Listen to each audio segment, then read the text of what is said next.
And I was like, I want to do boxing content. And they were like, we want to sponsor more athletes because we're trying to move away from this stigma. Let us sponsor you. You do OnlyFans. It's Thursday, August 18th, 2022. This is the Token CEO podcast. I'm Erika. This is episode 228. The weather in New York City has fallen beneath 95 degrees, so it's back to wool sweater time for me. I'm so excited.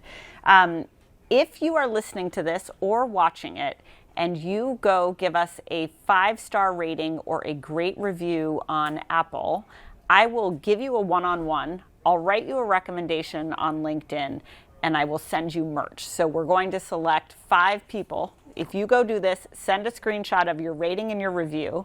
I'll do a one-on-one. I'll give you a recommendation on LinkedIn, and we will send you Token and Barstool merch. So go give the pod a rating and a review, and we'll appreciate your efforts and select 5 people and give them a little something, something. All right, so let's kick it off. So let's talk about what's happening. So I'm reading obsessively right now about ESPN. So Dan Loeb runs a hedge fund called Third Point. He's a very well-known activist investor. I actually met him on a chairlift in like Park City once. But anyways, he's a big deal. He went into Sony, was a big activist investor in Sony. He went into Yahoo, same deal. And he has this reputation for writing letters, which I think is kind of cool. And he has a very sarcastic, very pointed, sometimes witty, but extremely, I would say, just like kind of cutthroat to the point assessment of what's happening with a company, what's wrong with the company, and what he as a shareholder wants to do to fix the company. So he puts management teams under insane pressure. He usually gets what he wants. It's extremely traumatic, I would say, for the board and for the company, but usually the guy's got a point. So Dan Loeb has taken a position in Disney. And he has become very, very vocal, that Disney should spin ESPN off. So he wrote a letter, and in the letter it essentially says that Disney's kind of fat and inefficient, that ESPN would be more valuable on its own. They could get into sports betting. They could achieve some of their potential. He thinks that they should be reinvesting in their business versus taking cash dividends. He thinks that Hulu should be rolled into Disney ASAP. And long story short, he has like 5 or 6 points of things that Disney needs to do immediately. He also thinks they need a new board, which I thought was very interesting. I would love to be on the Disney board, just small aside there for anybody listening to this. But anyways, so I'm watching that. I'm very interested in it. I agree with a lot of what he has to say. Look, I think ESPN, they always talk about it when you go into ESPN, which is it's all about the mouse house and it's all about what corporate wants at Disney. It's always, our experience with ESPN, with Van Talk, and just Barstool in general was we really encountered a fairly conservative culture and a culture of fear. I totally agree with him that I think, like most major media companies, ESPN is probably pretty bloated. It takes 5 people to do the job that one person does here. They obviously do. Sometimes they do somewhat different things than we do, and obviously at a way bigger scale. So you got to take that feedback with a grain of salt. But I'm interested to see what will happen. So that's Dan Loeb. Next is HBO Max laid off 70 people. They've laid off folks from unscripted and live action family programming. I think there are mega layoffs coming from Warner Brothers, Disney. I heard that all of their salespeople, I think something like 40% of their sales force is going to get laid off in the next 2 weeks. Look, I think what's kind of funny right now is like we went from, life is so volatile, right, in general, but so is employment, where we went from the Great Resignation 3 to 4 months ago, where all anyone was doing was trying to keep and retain employees, pay them more, give them more snacks, give them more perks, give them weeks off. Who did that this week? Who said that they have a week off? Oh, Nike. So Nike's giving people a week off for a well-being week. We call that 4th of July week here, just for anyone who thinks like we're a hostile, terrible company. We give everyone the 4th of July week off. You can call it whatever the fuck you want. We call it 4th of July week. Other companies market that in press releases and call it a well-being week. But that's what we do here. But anyways, So it's just funny to me, like you went from like everyone trying to retain employees to keep employees there was all of these articles and all this discussion around how the employees have the upper hand and they're going to dictate how companies work and operate. All it takes is the economy to be a little bit tight, and then you find a mega merger like Discovery and Warner, and it's like, hey, we've got duplication all over the place. That's probably what Dan Loeb is saying about ESPN right now. And there are going to be a lot of salespeople out of jobs, in addition to creative people, media people, you name it. I hope the best of those people come here. We're always looking for good salespeople. So you can just call Matt Berger up if you're a killer and you want a job at Barstool Sports. SoulCycle is closing 25% of its studios. Consumers' exercise habits continue to change as the pandemic wears on. 20 of the 83 studios are closing. I used to go to SoulCycle all the time. One, I would be like, shit, this is expensive. It costs like $40 to go to one class in New York. Some of the classes were totally worth it. Some were busts. And then I always found like I was like 4 minutes late for a class, which just really gave me so much anxiety and stress. One, because of how much I was paying for it. Two, what bike I was going to get on. But when you think about Peloton, like I did a Peloton class this morning. When you look at what you can do with Peloton in your home, you don't ever have to go to SoulCycle again. Also, in like a pandemic world, like being in a dark room with other people sweating just feels disgusting. Do you know what I mean? Like it feels like virus central. Now you've got monkeypox, so like you have a rash and a cold, like not great. I also wonder if it's like kind of the end of an era. Like SoulCycle was the queen. Like SoulCycle was just such a great brand. I loved their merch. They made this big play of becoming a merch forward company. They were bought by Equinox. I just kind of feel like those businesses had their day. It's kind of like WeWork, you know, like, yeah, people will still go to WeWorks, but like WeWork isn't as important now in a time where it's just more normal and acceptable to work from home. So long story short on that, I think a lot of businesses that can be replicated in your home, your office in your home, your gym in your home, your chef in your home, your dining out type of experiences in your home, those businesses are going to struggle. So that's my take on SoulCycle. Speaking of Peloton cutting 800 jobs, so not so rosy over at Peloton either. The immediate cuts are focused on warehouse delivery, customer service. Store closures are also on the horizon. Look, I think just Peloton managed the pandemic poorly. They had so much demand. They tried to catch up to it. They bought too much when they caught up. Then they couldn't get rid of it. Like that happens to everyone. We have it like pens up my ass for, we had to write off like $2 million in merch last year, which is like Penn's right to be up my ass for it, but it was call her daddy. It was back from 2020 where it was a pandemic. We were in the middle of a war with Alex and Sophia. People all of a sudden started buying an insane number of sweatshirts. We bought an even more insane number of sweatshirts. Then, Alex left to Spotify and we couldn't get rid of them. So it's like, it happens. So Peloton is also raising the price of the Bike Plus by $500. So now it's $2,495, and then the Tread is going to be almost $3,500. That's expensive. I actually think Peloton's cannibalizing itself a little bit, where when I first got a Peloton, it was all about the bike. Like I felt, because I didn't have any other classes. Now I don't have a Peloton bike anymore, but I don't ride the tread. I don't run the tread. I don't ride the bike. I just take floor classes. So they've kind of cannibalized their business that way, which means they must be betting on scale. But we'll see what happens. We talked about this. Nike's having a well-being week. I think this is great. We have a well-being week. It's called 4th of July. I sometimes hate when companies try to make like press release central about why they're so great for doing something like, hey, we're just shutting the office for 5 days. But I do think it's great for people's mental health that they get guaranteed vacation, and that guaranteed vacation can help you feel better about yourself. Selena Gomez just raised money for a mental health startup. So speaking of mental health, she's got a $100 million valuation. It's led by Serena Williams' venture firm. So Serena Williams' last U.S. Open coming up this September. She's retiring. She talked about doing things beyond tennis. I think that's great. So she and Selena Gomez have teamed up. They are joined by Lightspeed Ventures, so my friend Rich Greenfeld, and Sequoia. It's called Wondermind, and they're focused on mental fitness. So it's called Wondermind, and they're focused on It's called Wondermind, and they're focused on mental fitness, which I can't say, probably because I'm not mentally fit. They promote routines to maintain mental health, similar to how you go to a gym to stay physically fit.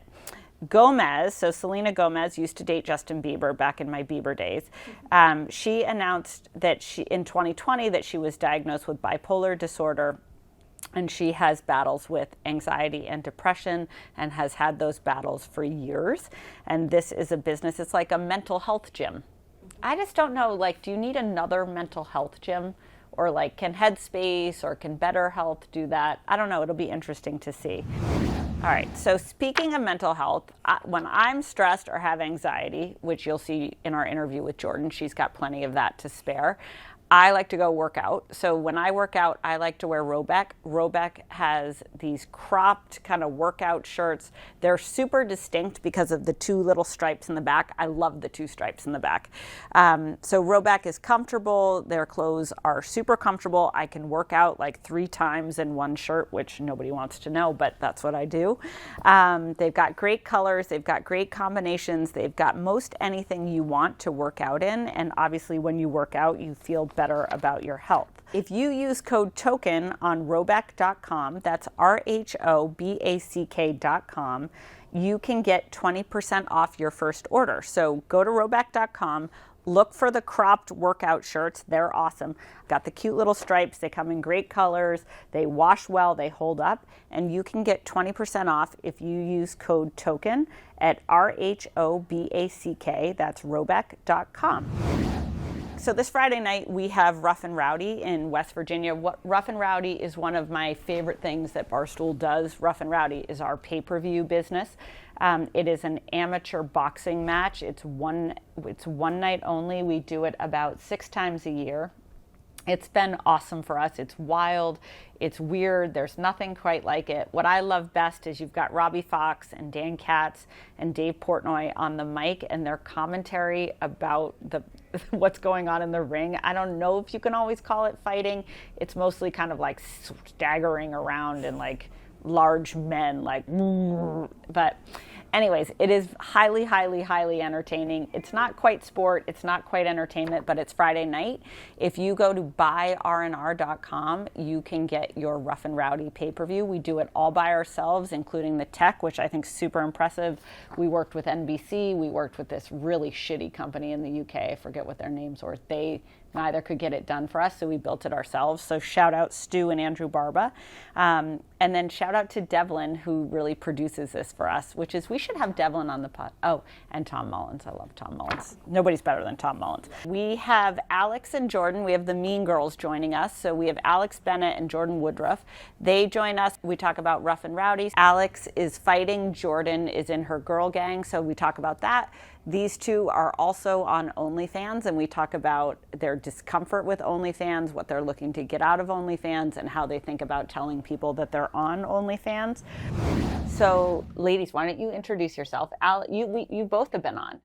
Yes. But never together. No. No, yeah, we want people to start inviting us to things together. Oh, you want to come together? Yeah, we're like, wait, when are they gonna? So this is fun. It's like our Okay, first give the pitch show on- together. Give the pitch on who you are, why you should be invited places together. Okay, hi, I'm Alex Bennett. I am the co-host of Mean Girl Pod because we have a podcast together. We were hired at Barstool for different reasons. Separately. And I think then we got associated together. Now we have a podcast together, and so we want to be invited places together. Yes, because we're a team. We're a team. Yes. I'm Jordyn Woodruff, co-host of Mean Girl Pod. Exactly what she said. I have nothing else to add to that, except we're a team. So we are together. Yes. Okay. All right. So, and describe the Mean Girls Pod. Okay, it started out and we didn't know what it was. Describe actually how it started out, because this was actually funny. Who are you guys being bitchy to? I forget. Well, so when actually, okay, go. Hold on. Hold the horse. We're both like, no, we can't. So when I first started at Barstool, I was trying to figure out what I wanted to do, and I started a show called Blocked, where I talked to Barstool employees about people who blocked them, like celebrities. Yep. And I wanted to get some girls on the show, and Alex was like, oh, I have an influencer who blocked me. Would you be willing, would you be willing to have me on? Do you want to have me on? And it was Danielle Bernstein of We Wore What. Yes. So she was on the show. We thought everything was great. A few days went by. We thought everything was great. But then all of a sudden, Alex got a call from Dave, and take it from there. Oh yeah. So Dave knows this person from the Hamptons, and she was like, "Why are these girls trashing me?" And then you and Dave kind of went after it, right, Alex? Yes. Yeah. Okay. On Twitter. He basically was like, he basically said, take it down or make another video saying why you won't take it down. Okay. And we're like, oh, easy, we'll take it down. So then we took it down, but I called him, and I was like, I don't get it. Like, of all the things on Blocked, like, people are talking about stabbing and killing people. Like, I just said Photoshop. And so, I don't know, it didn't. So then we kind of went back and forth on it, ended up on the Dave Portnoy show talking about it again, which was like bigger than the first video. Yeah. So it kind of became a thing. Yeah. If I'm a mean girl, you're double standard Dave. I am not a mean girl. What do you mean double? All right, I'm going to give this story. There's a girl I know, and she's fairly, I don't know how big in the scale of bigness. She's not Kim Kardashian, but I guess enough people know her. Silvana is sitting next to me watching a video, and it's this mean girl talking to Jordyn, who works for us, and they're talking about Danielle Bernstein. What Alex was doing, Alex at one point, I guess, lived in her building, and she'd see the pictures she took. This was 3 years ago? Mm-hmm. Saw the pictures she'd take, and then when she posted them, she'd go into her comment section and tag Photoshopped, Photoshopped, Photoshopped. And so she got blocked by Danielle Bernstein. I don't mind you text your friends. And again, you can do this. It's part of the thing. But you weren't, you were, hey, no, she Photoshops texting her friends. She was putting in the comments below her photo. So I don't think it's that unusual that she got blocked. Then you're talking about 3 years later. Obviously, she sees the video. Barstool's a big brand. She knows me. Everybody would reach out in that situation. Why wouldn't you? It's a true story, though, Dave. Why don't you respond back and say, is it true? If Danielle was the fourth square on here right now, I wouldn't apologize to Danielle. I'd put up a side-by-side photo and say, what's the deal? But all I'm saying is you're a mean girl. I'm not a mean girl, Dave. That's a mean girl. I've been blocked one time in 3 years because I'm nice. I was saying facts. All right, so the mean girl. You want to chime in on her being a mean girl? She absolutely is. Yes. Alex is the only mean girl here is Dave for taking down a video we worked really hard on. You know, I hang up the phone and I got like more, not sad, not upset, but I was like, that was messed up, Dave Portnoy. That was a messed up phone call, and I think it was a messed up stance from you. You're like, you're a mean girl. I'm like, God, you are a mean girl. And then Gaz, as Gaz does, stirred the pot and said, you two obviously have to make a video responding to Dave. And so we were like, we'll do like a 10-minute video.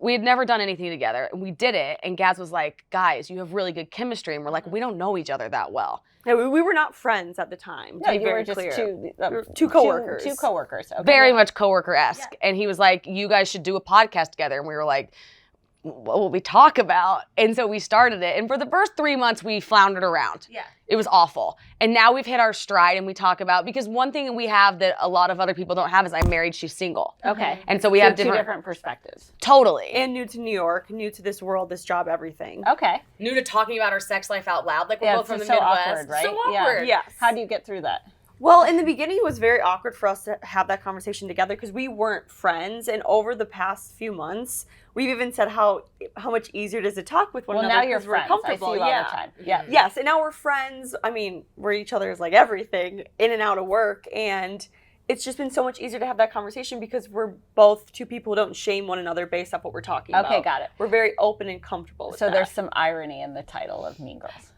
Oxymoron. We're not mean.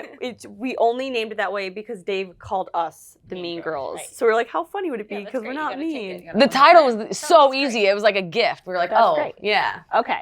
So then flash forward, how long has the show been live?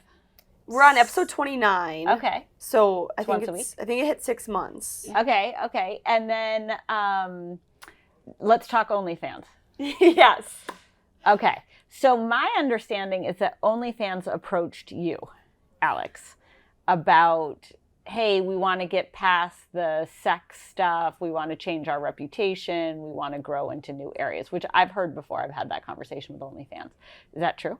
No. Oh. So kind of like Okay. I read an article and Okay. it was saying how like there's a stigma with OnlyFans. Sure. And I was like, well, I want to sell 70,000 pay-per-views. Yep. And I was like, For Rough N Rowdy. I was like, I'll post some videos. I was like, how can I make money? I'll post my training videos. I'll or post my whatever. training. Yeah. People can pay for it.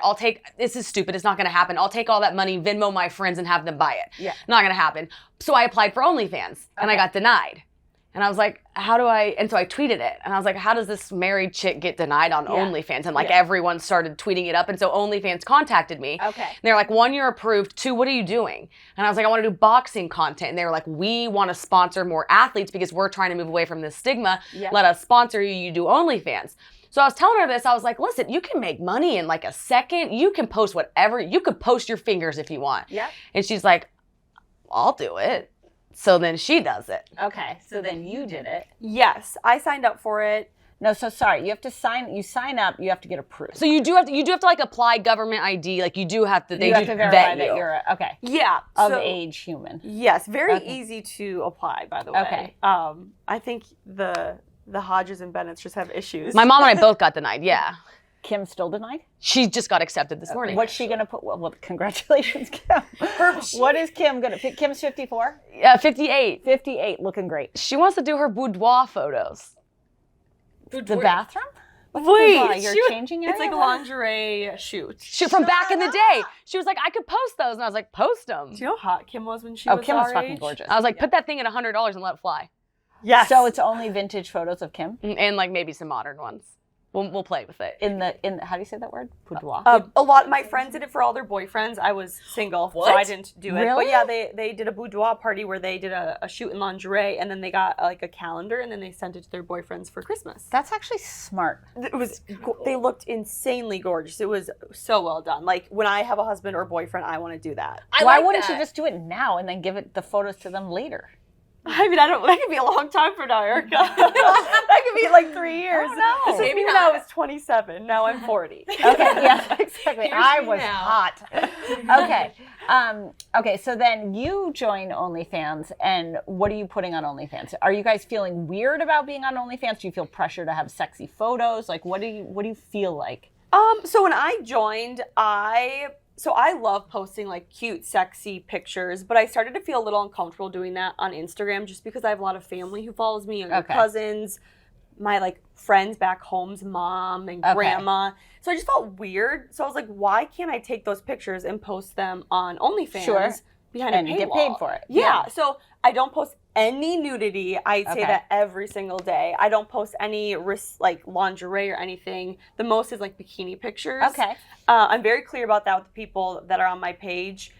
The first week, it was great. I've gotten a lot of subscribers, but I know those are going to go down because people aren't getting like the nudity. Do you think there's pressure on OnlyFans to like, is it like a bottomless glass where it's like you just feel the pressure to have like more like, first it's bikini, then it's your gateway boudoir. drug. Is that the word? Boudoir Then it's your boudoir. Then it's your nipples everywhere. Like, do you feel like that? So a lot of people at work have been saying this to me, but the way I think of it is I'm not doing it as a career or a job. It's just, I think of it as an investment in a lifestyle that I want to live, and also in like the Mean Girl pod. You mean lifestyle you want to live though, not because You you, mean want to money? post money. and money, monetary. yeah, Okay. and money. Like, So what are you going to do with so you set your own price on Yes. OnlyFans. What's your price, Alex? $4.99. Okay, and you're expensive. You're like $30. mine's I 30. heard. Okay. Yes. Okay, 30. So then how often do you post? I post twice a day, Okay. but I don't know if that's going to be sustainable forever. So like how do you find that many cute pictures of yourself? You guys are cute, so that's probably not that hard. But Jesus, I would struggle with that. it's I'd have to very take hard. 700 pictures. It's like I don't think I'll be able to keep doing this forever. Like I see like a shelf life of a few months. Okay. It's a full-time job, and it's exhausting. And I've been so stressed by it and overwhelmed that I'm like, How are you managing the DMs? Like the DM culture is the big That's OnlyFans culture. Crazy. I answer every DM every morning, Even the every dirty, night. gross ones? Oh no, I delete those. Okay. But a lot of them are nice. Like what do they say? They'll just be like, "Hey, how's your day? But like, tell me about Mean Girl. That was cool. You did Barstool Most Dangerous Games." Tell me about like Barstool. It's a lot of stoolies. I just want to know Okay. more about this world we live. And what about yours? Mine are kind of creepier for some reason. Like, I don't know why, but I let my DMs pile up, and then I'll like look at them sometimes, and I'll just delete a lot of them. You also have so many subscribers. Yeah, I think like it's kind of a mess in there. So then how does OnlyFans pay you?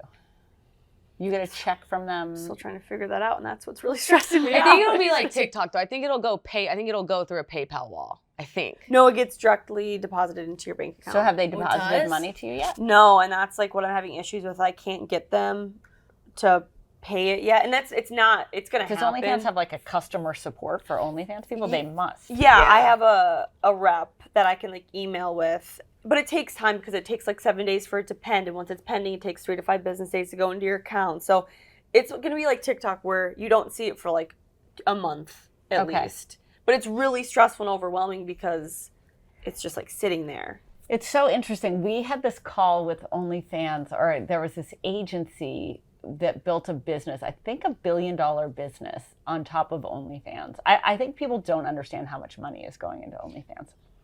It's so much money. It's insane. Epic amount of money. If one of us just took our tops off, this is what's hard, because you kind of asked about this earlier, like dipping your toe in the water, and then it could be a little bit because you see. If one of us just literally did a nude photo and set it at $200 and then tweeted that we did the nude photo, you could get addicted to the fact that you made 50 grand in an hour. A lot of people will get addicted to that. Like I think so. So then OnlyFans takes a cut of the 20%. Okay, they take 20% of whatever your price is. Yeah, so it's like I have my subscription's $30, so I get $24. Okay, that's interesting. Yeah. But anyway, so what this agency did is they handle all the OnlyFans stars, and they manage all the DMs for them. Because the DMs is where you really grow your recurring business. Like you create a relationship with, but do you think is it pornography? Like, what do you think? What do you think about OnlyFans? I would like to, like, that's what I think our biggest conversation was trying to get rid of the stigma of OnlyFans, because I think it's just a place to post exclusive content behind a paywall. Like, how is that different than Patreon on YouTube or other things, or Cameo, or even like TikTok if you had a private account? I will say this though, we did struggle with it, and we like accidentally walked into it 2 episodes ago, where I was saying how like, okay, Giselle or Hillary Duff recently like did her first kind of nude photo shoot on the cover of a magazine. She called it empowering. I thought that I could draw like a line between that and OnlyFans, and then I've thought about it for 2 weeks, and I'm like having a really hard time with that. Like I think we toy with it a bit of like, I don't think we know the answer of how we really feel. Like I started. You guys are nervous. Like I think you don't know, and you're paying. Like there is this like, I don't know. I've really been. We just keep talking about it. I don't think we have the answer yet, but I think what we do talk about is like our intention behind it, and I think we're okay with the photos we're posting right now. Probably unsustainable for like reoccurring business. And then you say business in terms of like selling a photo of yourself. And so like it's definitely, I think we both, we struggle with it. Yeah. I think it's okay to be uncomfortable, though. I think it's great to experiment. Like, I feel a little strange about it just from the Barstool of it all. I'm like, okay, these guys have, like, another source of income that has nothing to do with anything. Like, I think that that's kind of interesting or complicated. Like, I haven't resolved how I feel about that. But I like that you're uncomfortable with it because you're trying to figure it out and which is where you are in your lives anyways, which is, like, where's the line? Like, what are you comfortable with? Yeah. Which is, I think that's true of any entrepreneur and certainly true of women all the time, Yeah, I definitely have taken on this, like this crazy amount of stress since starting it last week, and I don't know how to describe it, but even today, Alex, like, you seem like you're overwhelmed. I'm like, I felt this way since the day I started it. It's like this. Just because there's so much noise in there for you, or? I think it's because we have no idea what we're doing, and it's causing these like other stressors I need to think about. Even when it comes to finances, like I have to be smarter now. I have to save more. Taxes. Now I have to subconsciously think like, what if X, Y, and Z finds out? I have to explain myself. It's just like so much. Does your mom know your mom knows. No, but I wouldn't be ashamed if she found out. But it's not something I'm going to go up and be like, hey, Mom. You're not like, hey, Uncle Pete. Like, yeah. Right. I'm just, it's exhausting explaining yourself. Yeah, that's hard. To people. And it's annoying. Mm-hmm. Because then you start to second guess yourself based on their opinion. Yeah. Exactly. It's like the podcast for us, though. When we first started dipping our toe in, we started out with friendship in freshman year at Barstool. And then we like started dipping our toe into sex very organically. And we were having fun with it. And we did have to stop 2 months in and check ourselves. Yeah. And then we were like, no, we're okay with this. Yeah. These are normal. Where are we? We're like, everyone does. And we decided we were okay. And then we could trench forward and we didn't care what anybody said. Yep. We're at that point with the OnlyFans now where I think we're like, okay, how do we actually feel? And we're going to have to decide that and either keep going and not care what anybody says or adjust. Yeah, it's good to have that self-check. I agree with you because sometimes this place is such a bubble. Like I was having this conversation with Daniela about it where like Daniela was like, oh my God, these guys are making so much money. And like, you know, Daniela's like my little sister. So I'm like, all right, well, like, how do you feel about it? What does this mean 5 jobs down the road? Like, how do you feel about that? How do you feel about someone judging you for it or denying you an opportunity? And you guys seem so sound in your uncertainty of it, just in that I think this place can be such a bubble and you can get caught up in a bubble. And OnlyFans, I think it's its only bubble. But so long as you're okay with where you are in the bubble and you recognize it's a bubble, it's like it's easier or healthier to get your way in and out of that. Yeah. Do you agree with that or disagree with that? I also think one thing that I think that we're proud of though is like pushing being like, okay, there is this stigma. Like, can we do it? Can we try playing with it? the stigma is a great thing. Playing with it, but It can be very empowering. and then we both are like, we're doing that. We're in that check mode. Yeah, it's hard because I agree with that. I think especially for women, when you're like on the frontier or the edge of something, you're like kind of to the Hillary Duff. Is it Hillary Duff? Mm-hmm. Why does anyone want to see naked pictures of Hillary Duff? They don't, I don't think. But for her, it was like her first one. But she's like, all right, I have a nude photo shoot. I looked so great. I looked so sexy. So that's a positive, right? Like Kim in her lingerie, gonna look great, looks sexy, feels good.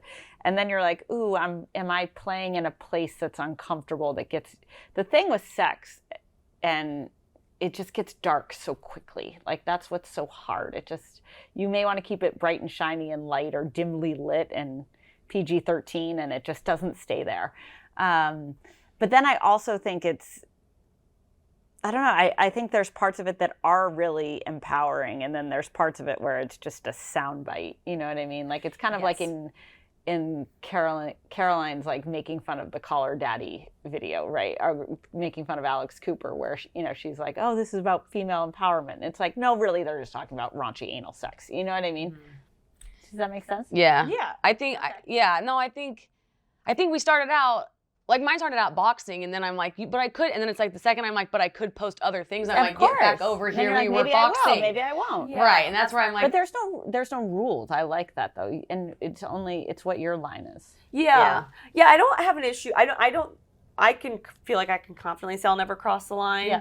I have no interest in posting, which there's nothing wrong with posting naked pictures or lingerie. So are people posting naked pictures on there? Like in real life? Yeah. Like not our people, but they did. I will say this about OnlyFans. They deserved the stigma that they got. Yeah. I mean, it was naked photos. And videos. It was created dirty, for that. fetishy people. No, it was not created for sorry, that. I shouldn't say dirty. Yeah. Dirty's the wrong thing to say. Some guy in porn, I think, bought OnlyFans and turned it into that. That's what I mean by though, like the idea of the pay, like, and they were used like. They got this stigma because 90% of the content. Yeah, it is what it is. That. It says advertised. Yeah. Yes. But I appreciate the concept of OnlyFans, like, is something that could apply to boxing or it could apply to sports or whatever. I think Instagram's starting it, I saw. Oh, really? Like to pay for like a certain part or something, yeah. Instagram's like, ooh, we're so clean and you have to be so great and good for the community. Oh, wait, we need to make money. Yeah, I mean, YouTube has it. Like, every app is going to start doing it because every app just copies. Yes, well, because it's a creator economy. Yeah. Okay, let's transition to Rough N Rowdy. So Rough N Rowdy is tomorrow night when this airs. Okay. So give us the why should people root for Alex? It goes back to this. I wanted to do something that made me uncomfortable, that I was like, can I do this? Like, can I get in a... Yeah. Everyone always told me, like, growing up, like, why would we box? It was like, why would we get tattoos? Like, all these things. And I was like, I fucking love all of that. I think I could get in a ring and train. Yeah. I think I can, maybe. And so I'm doing it. And this week, though, I'm like, oh, my God. It's happening. Holy mother of God. But I'm so excited. Yeah. Who are you fighting? A girl named Ashley who goes by Cupcake. Okay, great. Yes. A local to Huntington, West Virginia. Okay. One of the ones that applied, best applicant. Okay. I'm excited. Friday night lights, big Friday night fight Friday in night West fight, Virginia. Trying to make you proud. I'm being a always girl. proud. Yeah. Always proud. I was like, yes. And buyrnr.com. Buyrnr.com. My walkout crew, all girls, and Joey, but ma'am. Joey can't. Yep. 100%. Joey counts. So who's in your walkout crew? This one, O'Malley, Bree, Casey, Keegs, and Joey. Great. That's a perfect crew. And what are you going to wear? Like black and white boxing shorts, and then this. And Okay, since great. I'm $1 million AB, like money shooters. Yeah. You know, fun. Okay, I love the chains. money shooters. Yeah, Okay. yeah. That was Joey's idea. He's like, I gotta have a money shooter. I'm like, I love think a money everyone shooter. does. Dave Portnoy loves a money shooter. Yeah, it's great. It's gonna be good. And are you excited? I'm very excited. I've never been to Rough N Rowdy. I've never watched Oh, Rough it's N so Rowdy. fun. It's wild. I know, and I have no idea what to expect, but I'm excited for that. Like I'm glad I have no expectations, and I'm excited Okay. to see her kick butt. Yeah, she's going to be great. gonna Are be you fun. nervous? In a good way. Yeah. Like if I wasn't, I think I'd be crazy. But I feel like I've done everything. Like I never missed a training. I always I gave it my Well, you're all. really dedicated. I was dedicated. And did your body change over the course of the training? Like, did you like it? Yeah, I liked it. I wonder, like when I got married, I like trained for a year. Oh, And this really? was like 2 months. Okay. But I'm bigger now. Like I'm stronger. Yeah, stronger. I didn't Yeah. like lose weight. I gained Yeah. weight. But Yeah. that was fun for me. That's great. Yeah, it's like a challenge. Okay, and then what's next so buy R&R, how do people, you're just comped on over 70K, right? Yeah. Okay, fine. So just buy RNR.com. Buyrnr.com. And then what's next for Mean Girls? Well, getting back in our stride, I think. Yeah, getting her back will be nice. Yeah. Because boxing has been like your full-time job, and it's been such a chaotic summer, so we're really excited for fall because it's going to be where we all can come back and like really give it our all. Yep. Okay. Refocus. Yeah, because it's just like summer, Rough and Rowdy. Yeah, summer gets a little loose and Yeah. sloppy. So we're excited. We feel like fall's going to be a really exciting time for all of us to just like put in 100% of the. All right. Well, that's the Mean Girls. Thanks, guys. Jordan's in a pissed off mood. That was Yeah. great.